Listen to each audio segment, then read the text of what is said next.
What's good, gamers? Blood941 here, and in today's video we're going to be taking a look at Path of Exile 2, and I'm going to be going over my initial thoughts after a couple of hours of playtime. But before we get too deep in the video, if y'all could click like and hit subscribe as well, that'd be really cool. I put out 2 videos. My virus threat protection just popped. Awesome. I'll put out 2 videos a week, Tuesdays and Fridays at noon Eastern Time. And I'd appreciate if y'all would stick around for the future. So, thank you very much. So, Path of Exile 2 is the sequel to Path of Exile 1. I bet you didn't know that. It is an ARPG developed and published by Grinding Gear Games. I didn't play the first one because I wasn't really into ARPGs as much as I am now. I played a shitload of Diablo 3 post Reaper of Souls. In fact, I remember me, Jason, and Brian bought Reaper of Souls at GameStop one, like, night in summer break or something, like, back in high school. God, what year? God, it was so long ago. And we, like, played through the entire first act and a half, and just on a LAN party together. Like, we spent all night playing. It was great. It was one night. It was so much fun. But that was, like, the longest thing I did with Diablo 3, and then a couple of years later, I think like a year or 2 ago, I got into Diablo 3 again, around the time that we had heard about Diablo 4, and I'm like, you know what, maybe I'll take a look at it. But then I played a little bit of Diablo 4 around launch, and it didn't really stick. It wasn't bad, it's just I wasn't feeling it, so Other than that, that's as far as my experience with ARPGs goes, so I'm not the biggest of fans, but not in a negative way, just not something that really, like, grabbed me the way that other games do. I had heard of Path of Exile in passing whenever people would talk about the genre, and the one thing everybody would always say was, these skill trees are crazy, and I do Google and make the same joke that everybody else does about complexity and needing a college degree to parse it, and because nothing on the internet is truly original. But with the new one entering early access, I figured I'd embrace my elitist cunt self fully and take a look at the game for unapproachable complexity. So far, I'm extremely happy with what I've found. When it starts, you're picking a class from a roster of characters condemned to the death at the gallows, and I, being insufferably down bad for goth women, picked the witch, who's kind of a necromancer/reaper class. The passive skill trees are immense, but that's just the surface. This game has an extremely deep keyword interaction system from the start. From simple shit like fire damage detonating gas clouds to what looks like contagions spreading from the witch's summons made from the reanimated bones of infected enemies. Like, logically it makes sense, but like that's not something you think of in a game. Like, if that that had to be a bitch and a half to keep track of and like code together, so that's so fucking cool. I have gone out of my way to be as in the dark as possible about every part of this game. I know that people who don't want to do the math and just want to play tend to copy top level builds and not think about why they're doing it, which is perfectly fine if that's what you're into. I just know that I would personally rather understand the how and why of a character that I'm playing as instead of just doing what I'm told. Like, I'm not gonna meta slave because I'm gonna meta slave. If I'm gonna meta slave, I'm gonna find out that it's the meta build after I get myself to that point. And I understand this is not going to be an easy task to accomplish.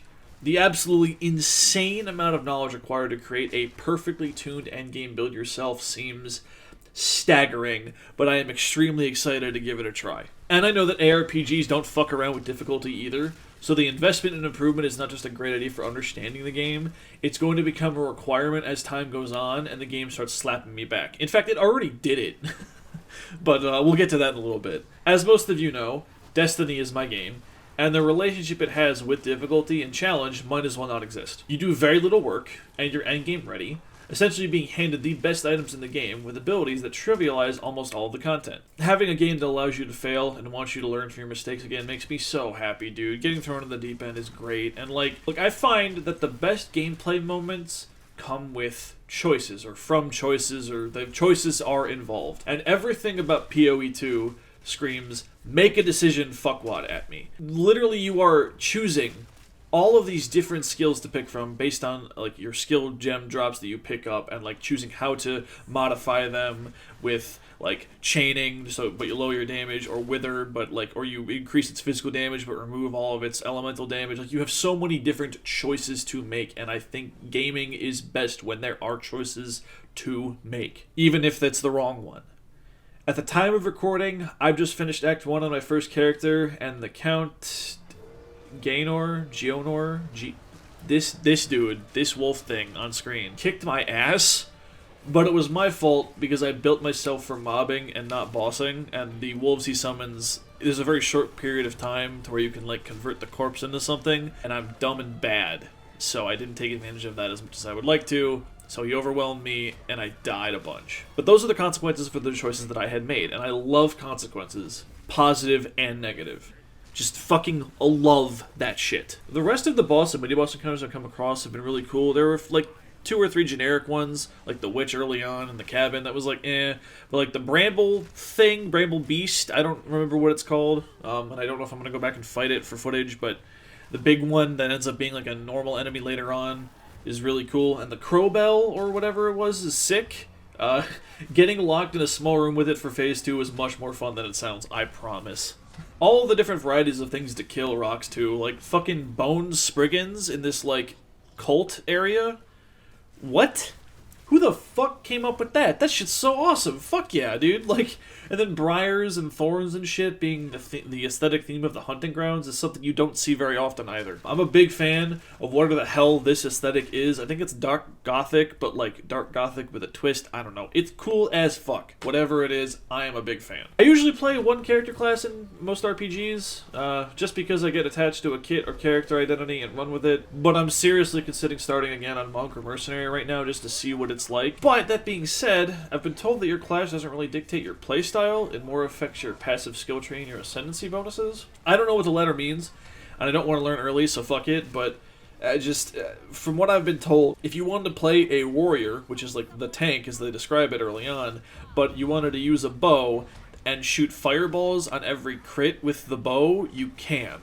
If I wanted to play as my witch, but be a tank using a shield and like debuffing enemies, I can. Like, there's so much variety, not just the play summoner, shoot things with bones for witch, or monk, which is high mobility dex dodging melee. Like, there's so many different cool things you can do. Spells aren't dictated by class, they're dictated by the weapon you're wielding and the type of spell. So like there's the occult spells, but then there's also elemental spells, and I can take the elemental spells as a witch. I'm not stuck to the occult spells.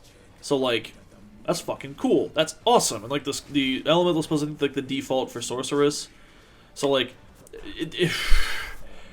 there's so much, dude. There's so much, man. The only complaints that I have really stem from the fact that it's in early access. There's a little bit of jank and some friction with the UI at times. There's some stuttering that seems to be at the fault of my hardware more than anything else. It's not a perfect game. It's not a finished game. It is in early access, and I understand if you are turned off by the idea of early access, but I personally think that if you like anything about what I've just talked about and you want a game to challenge you, I think it's worth the investment. So far I'm having a blast, and I keep unearthing new complexities that I didn't think about due to the way that keyword interactions play out. Like, I'm sitting here thinking about, like, okay, so this firewall spell I've got, right? If I take that, and it says that any projectiles pass through it get their damage buffed by fire. Well, I'm also using this bone shard skill that just like makes this wall of shit in front of me. So what I'm going to do is I'm going to put the wall of fire up, I'm going to shoot the bone shards through it, I'm going to get the bonus damage, and I'm going to also have all my other stuff going on, like contagion and everything.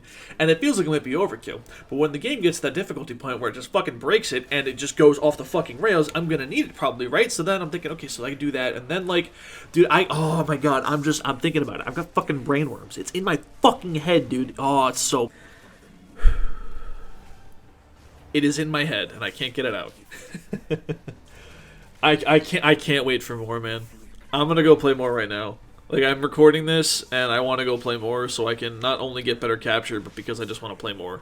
I'm having a problem recording this game, because, like, I don't want to sacrifice the experience that I'm going for, because I'm, like, worried about, oh, I need to get good footage, so I can't really spend too much time in my menus, because that's not going to be good, because then you're going to have to, like, do a bunch of editing, it's going to take a bunch of file space. So, like, I don't want to record it, but I also need to record it so I can get background footage for, like, the fucking video I'm making, so, like...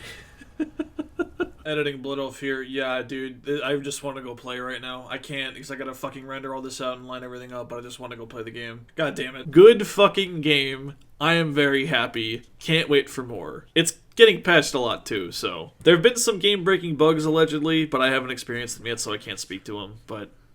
Man, I'm excited. Check this out if anything I've said piques your interest. That's gonna do it for me today. If you guys checked out Path of Exile 2, if you played the first one, I'm genuinely curious about the first one. If you've got anything about either of them, I would love to hear anything cool, anecdotes, like class builds, whatever the fuck, anything in those comments down below. Thank you for watching. Have a wonderful day. Stop the madness as you wish.